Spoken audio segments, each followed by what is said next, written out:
All right, before I get started with today's show, I want you to check out a clip of my next project, my next venture, where Queen PR and I will give you some insights on podcasting with the documentary reviews. Matter of fact, I'm gonna roll the video right now. You check it out and see why you should subscribe to that page.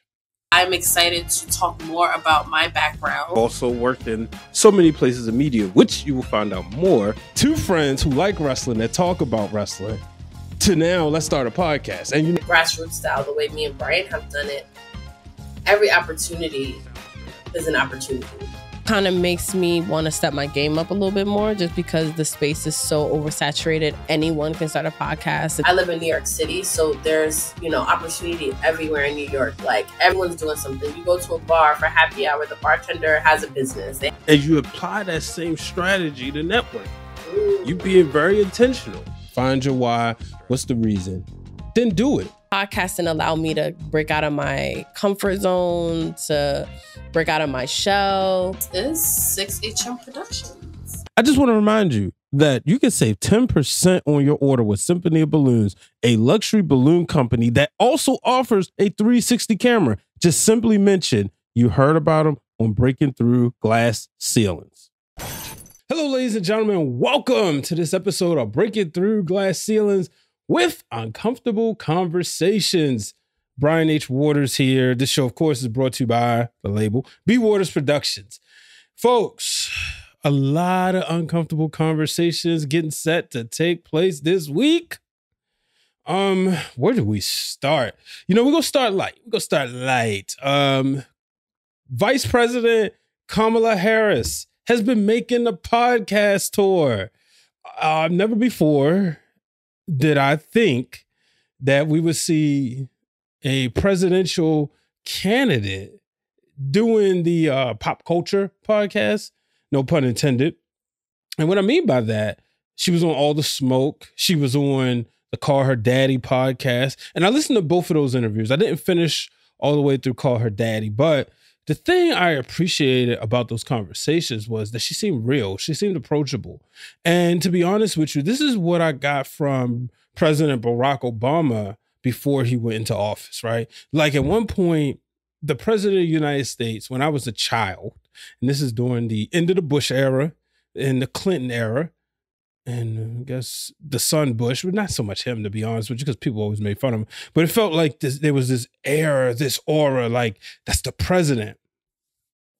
Then George W. Bush became president. And then I felt like and I'm older, I'm hearing a lot of people, calling him names and this, that, and the other. And then that would translate to Barack Obama.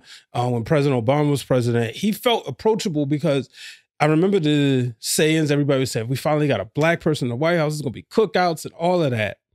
And then we all know with Donald J. Trump, it was very divisive, right? But now with Kamala Harris, by her doing these podcasts, then doing the Jimmy Kimmel Show, then doing Howard Stern, which I thought was very interesting. I saw a couple clips, but I feel like with her, it's a lot of stuff that's unconventional, that we're showing another side of America. Not because she is a woman running for president, not because she is a black woman running for president, not because she's a member of the AKA sorority either. The reason why I say this is because she was open about, we always have this thing of traditional families, right? The mother, the father, the sons, the daughters.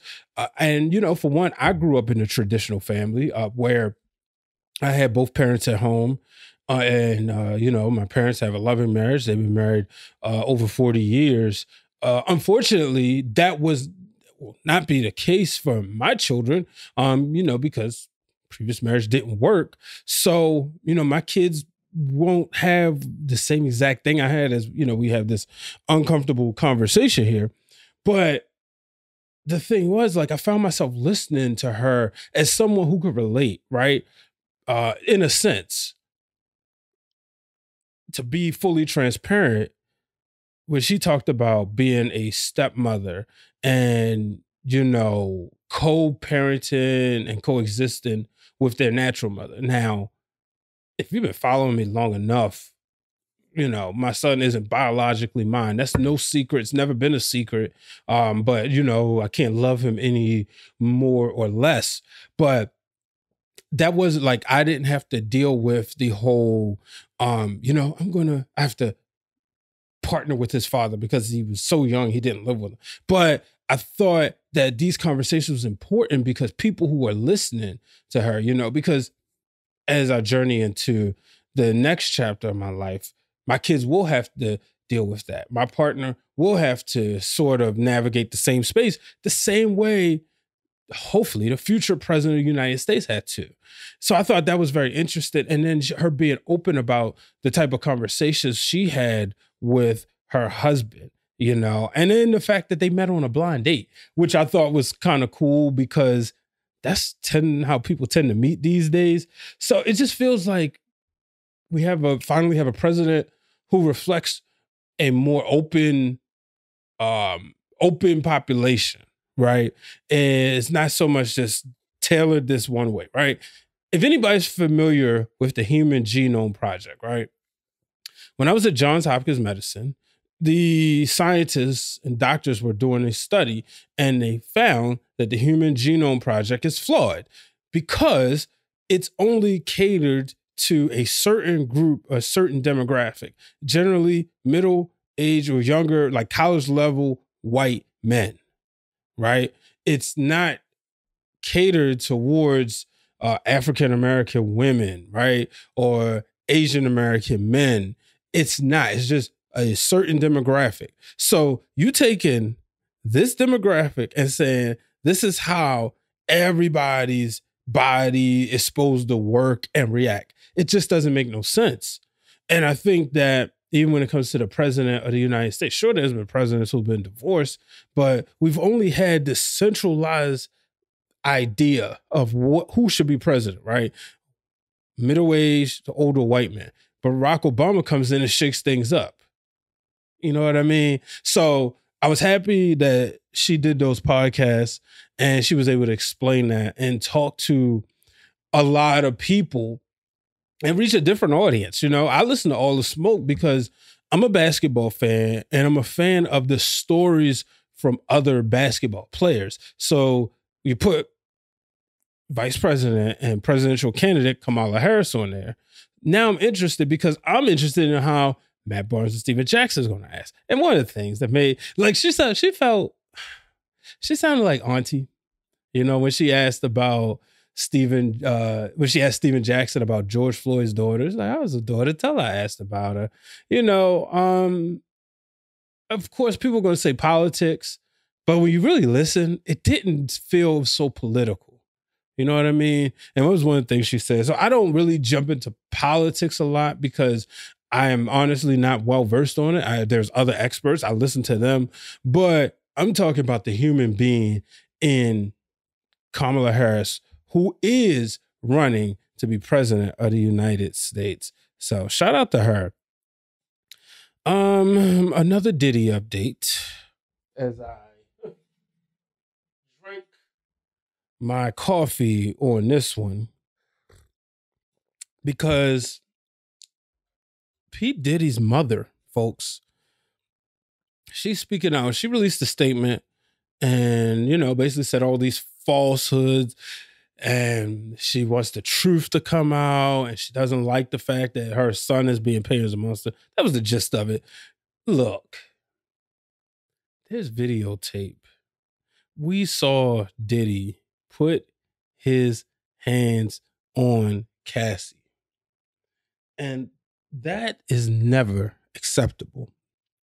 You know, you're going to say it's one incident. Now, I respect his mother and I respect the fact that she wants to defend her son. I do. But where was the statement when the video came out? Where was the chastisement? Hold him accountable. I can tell you, as a man who has a close relationship with his mother, my mother told me in a minute, Brian, you're not right. You are not right. I called an X out of her name as I be candid one time. And boy, my mother let me have it. Now, I would be in worse situations in the future, but I never did that again because I didn't want to have to face the wrath of my mother. So like I said, sometimes it's best not to say anything. I respect that. I respect her. Of course she loves her son. But sometimes it's best not to say anything, man. Woo, I tell you the truth. I want to talk about, and I was watching Chain Wayne Blogs. Shout out to my cousin, Chain Wayne Blogs. He was talking about Offset and Cardi B. Now, the latest is that Cardi B revealed that not only, she revealed that she cheated on Offset with Takeover, but also that while she was 8 months pregnant with Offset's child, she revealed that she was with NFL Pro Bowl wide receiver, member of the Houston Texans, Prince George's County's own Stefon Diggs. Now, this is messy because when these situations happen, it's, the kids say, take us out the group chat. We didn't need to know that. If they together, whatever. But revealing that you was while you was pregnant, you was sleeping with this guy. I mean, it opens up a can of worms. So many jokes, obviously. I don't think that's cool. It's not me. But I just wish they would handle this internally, discuss this internally, because this isn't cool. And we got people looking at Stefon Diggs, and then of course, I may remember when he was a member of the Minnesota Vikings, there was videos that they always, the social crew would say these questions, right? And one of the questions was, who in this locker room you would not want to date your sister? And 90% of the locker room says Stefon Diggs. So, I mean, this doesn't help his reputation at all. Doesn't help his reputation at all. So I thought that was very, very interesting. But I hope they can figure this out because, quite frankly, none of this is cool. You could say, all right, was getting revenge. You could say he deserved it. You could say whatever. It's not cool. It's not cool that we know this. I'll put it like that. Now, how y'all handle heartbreak and heartache, that's on y'all. But dealing with all this, nah, man. I want to invite you to check out my mother's book, The Tears Behind My Smile. This book is a tribute to my uncle, but it's about not only celebrating his life, but it's also a reminder of how family and true love can endure even in the face of life's greatest challenges. So make sure you check out this book. You can find it on Amazon. The link is in the bio. The Tears Behind My Smile by Robin Waters. Welcome back to Where WWE Meets Pop Culture, and it is me, Queen PR. We get into all of this past week's wrestling and pop culture news, all the top rope tea. Thank you for blessing us with these photos of you that's dressed honey boo, phew, with the hot emoji. I can say, she said hi, I said hi, and I was like, oh my God, that engagement was crazy. And it was just such an easy opening. And she was like, right? So she also wore a Fashion Nova dress, but the way it hugged her, I'm like, yes, queen, with some Steve Madden heels. Shout out to my millennials if y'all know about the Steve Madden. Deep purple. And these are one of those occasions where like the whole look works, because even I feel like the beard even goes with the look. Like, it seems random at first, but then it kind of makes all the sense in the world. And I wouldn't be surprised if this is not the first time this happened.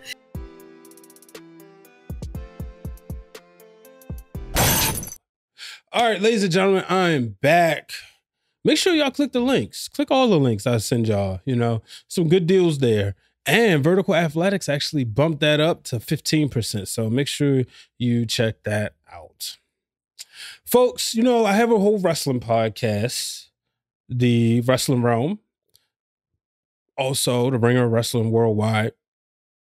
But there was something that went viral in the wrestling world the other day, and a lot of people have talked about it, but I wanted to bring it to Breaking Through Glass Ceilings with Uncomfortable Conversations because it's something that's very trending, and that is the comments made by Paul Levesque, also known as Triple H. Triple H said that he doesn't see color. Now, here's the context of that. There was this discussion. It all started with the Breakfast Club interview, right? Actually, it started before that. Swerve Strickland, who used to be a part of WWE and the WWE family, had left and went to AEW. Upon AEW, he would win the tag team championship. I think he may have won it. No, I don't think he won the TNT title, but he had, a solid mid-card run.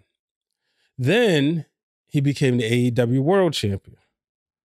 Upon becoming the world champion, he would re-sign a deal which is stated to be one of the largest deals in AEW history, right? It's a massive deal. That would lead people to discuss that, though there was internal discussions that WWE was saying that they shouldn't have paid him that much. He reset the market. It's not fair. Swerve then said they only say that when somebody's black. That will follow up. The people start bringing up the fact that there hasn't been a black WWE superstar booked on a premium live event, a pay-per-view, in months, maybe even over a year. A black male. We all know the women's tag team champions, Bianca Belair and Jade Cargill, won the tag titles at recently. I want to say Clash at the Castle. Could be wrong. So that's the context, right? But there's the idea, they asked Triple H, hey, black people aren't being booked. Can you talk about that?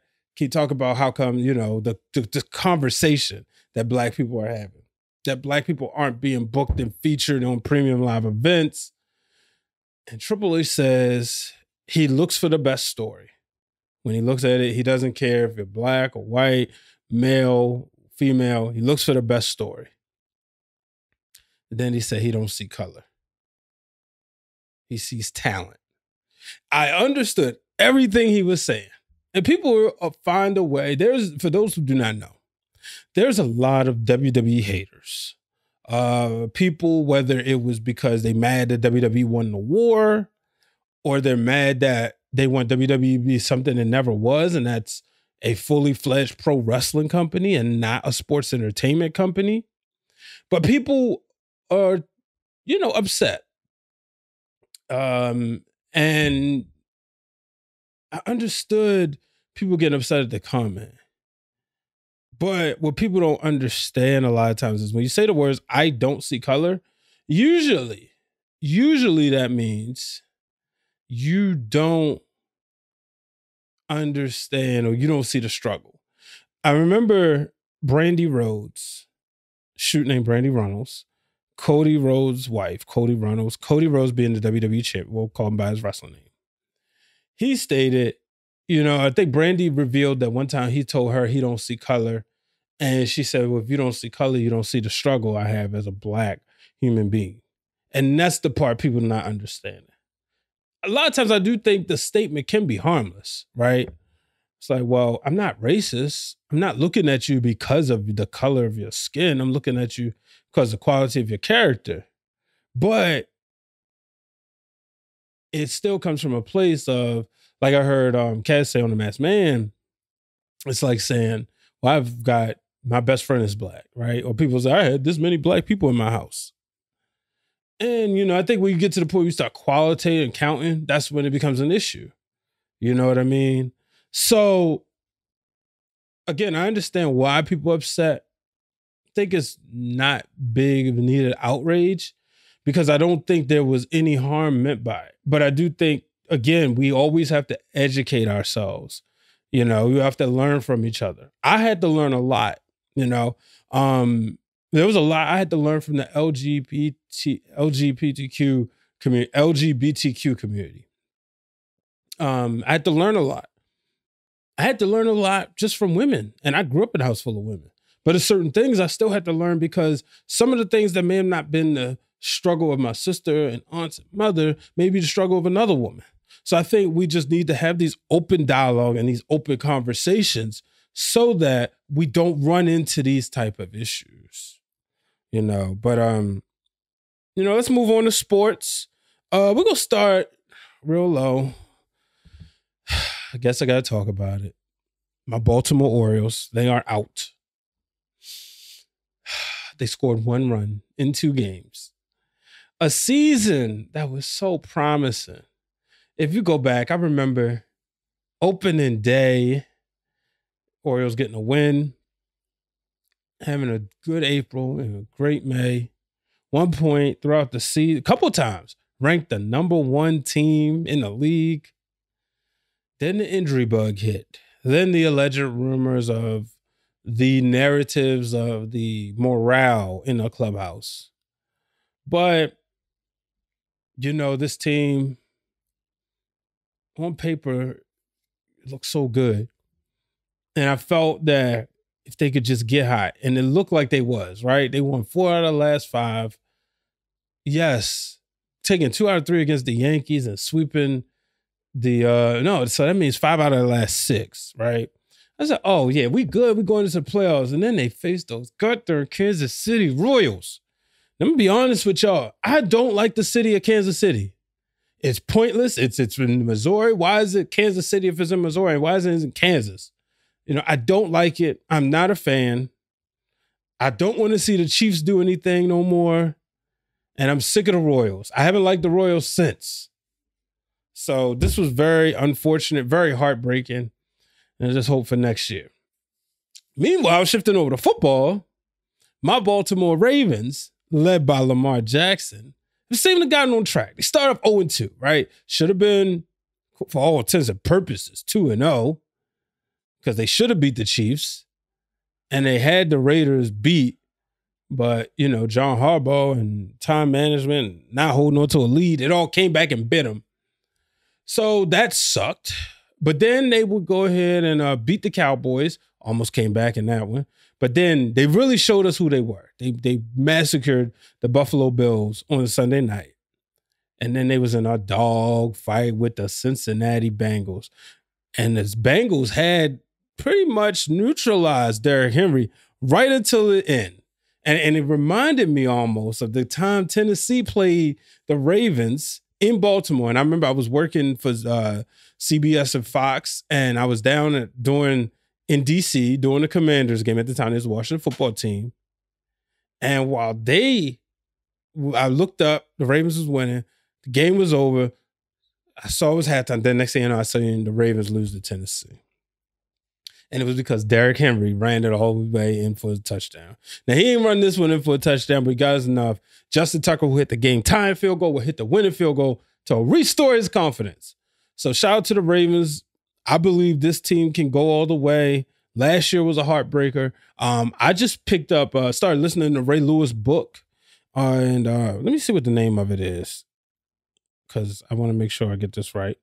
But yeah, I just started listening to it. And I want to say I can't go on. But yeah. Oh, yeah. I feel like going on. So I was listening to that, and it starts off with him talking about the heartbreak of the 2011 season. And you cannot talk about 2012 without talking about 2011. So hopefully it'll be that way. You can't talk about 24 without talking about 23, the heartbreak to the Chiefs. Hopefully the Ravens will go ahead and do it. Lamar Jackson, Derrick Henry, best dual threat as far as the quarterback, running back tandem. There's rumors of Devontae Adams. Hopefully, maybe while I'm recording the show, he's found his way to Baltimore. They will play the Commanders next, the Washington Commanders, the red-hot Washington Commanders with the young quarterback. So we're going to see. I think the Ravens went big on this one. But now let's move on, because I ain't talking playoff baseball, but maybe later. I see Manny Machado and the Padres. I don't know who to root for. I know who I'm not rooting for. That's the Tigers, because to me, why y'all was supposed to sell? So I don't want to see them, and I don't want to see the Royals, and I'll never root for the Guardians. So I'm left in the American League to kind of root for the Yankees. But on the National League, I mean, Dodgers, Padres, I think whoever comes out of that, that's what I'm rooting for at this point. Shout out to Manny Machado. Now, let's move on to the WNBA. First of all, did y'all see Ellie the elephant on Glamour Mag and, you know, on the red carpet? Yes, the best mascot in the game right now. And I say that as a fan of Mr. Oriole and Poe. But Ellie is Ellie, you know. But speaking of Ellie, the New York Liberty have made it to the WNBA Finals, and they will take on the Minnesota Lynx.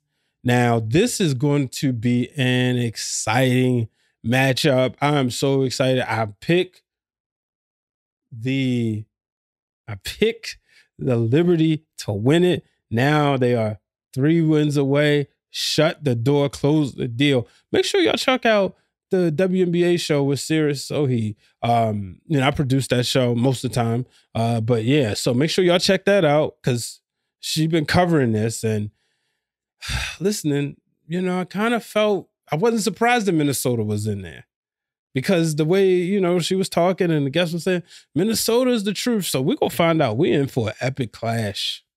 But sticking with the WNBA, right?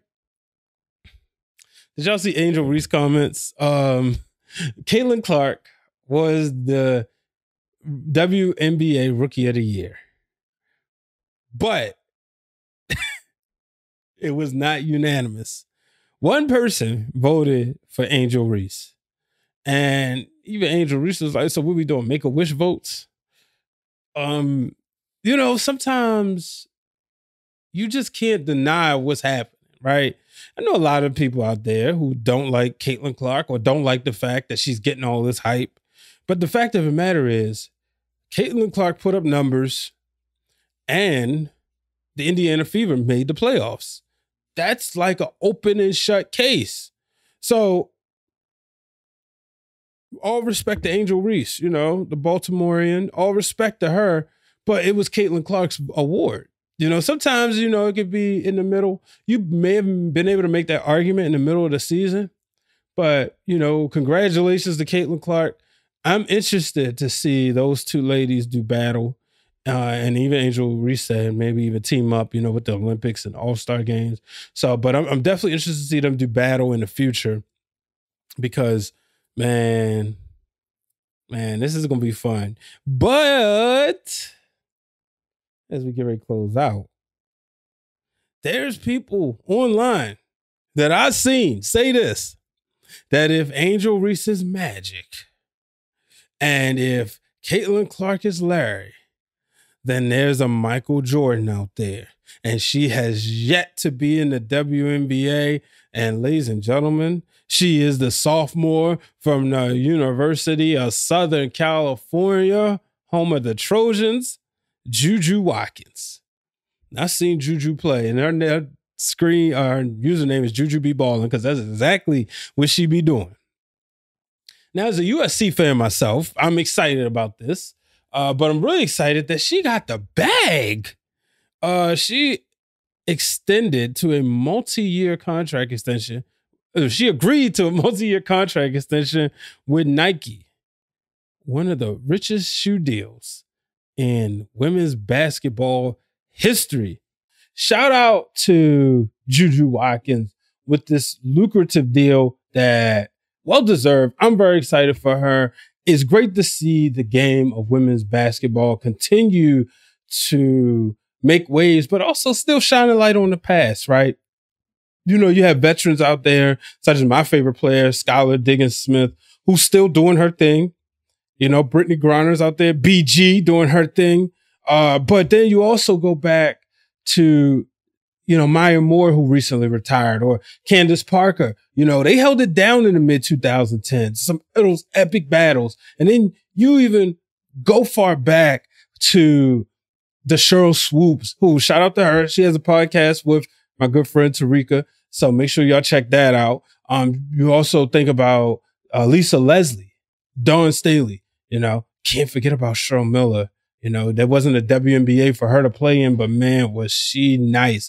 So shout out to the women's basketball. Like I said, I like to use them on NBA 2K25. But ladies and gentlemen, that will do it for this week's episode of Breaking Through Glass Ceilings. I'm your host, Brian H. Waters. Make sure you check out all the videos. Thank you for tuning in. And remember, folks, do not let anyone place a ceiling above your success. So, everybody. Ladies and gentlemen, are you in the gym every week? Are you looking to kind of keep yourself cool while you work up a nasty sweat? Well, I got the best thing for you. Cooling bands, bandanas, cooling towels, and so much more. Go to Vertical Athletics, get your favorite team in MLS or MLB, or guess what? Now they have a custom option so you can upload your own logo and you can save 10% at checkout when you enter the code Brian H. Waters. Go to verticalathletics.com, use the code Brian H. Waters to save 10% on some of your best cooling gear. Ladies and gentlemen, if you want to support this podcast by wearing a t-shirt, whether it's the one that says Breaking Through Glass Ceilings or the one that says No Ceilings Above Success, simply go to foryourwear.com. Also, you can support some of your other favorite podcast and content creators, including Those Wrestling Girls, Seahawk, and the Wrestling Club. And you can support some of your favorite independent wrestlers, including Jay Bougie, Trisha Dora, Chaz the Dawn. Shoot, all of Pure Ignorance is on there. So go on foryourwear.com, go under the personalities, you'll find Brian H. Waters, and buy a t-shirt. And remember, I'll give you a shout out on the show.